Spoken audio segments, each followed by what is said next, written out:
Sheila's International Kitchen. Today I'm going to make fried chicken by using my air fryer. Let's start. Today I'm going to use drumsticks, but you can use any part of chicken that you like.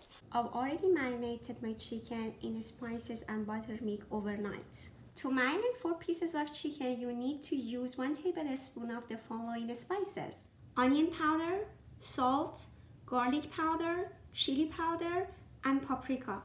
To coat 4 pieces of chicken, you need to use a cup of all-purpose flour. You need to add the same amount of spices that you marinated your chicken in the flour and then mix it well. To coat the chicken, I'm going to use a Ziploc bag and dump the flour here.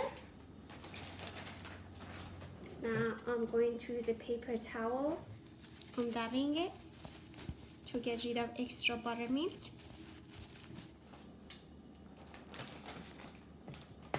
And just close it and shake it well.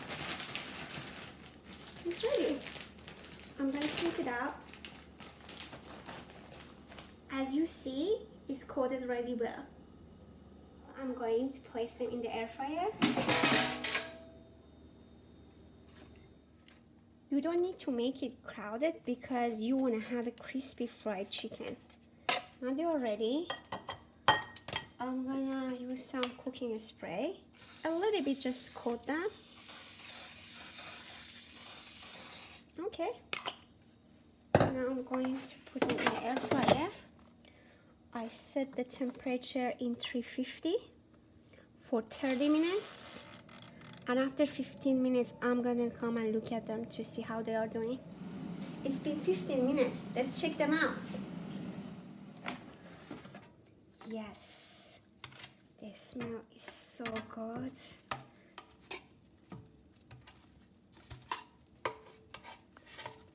Okay. Our chicken is ready. Nice, crispy, golden brown. Now you can enjoy your fried chicken without it being deep fried. Bon appetit.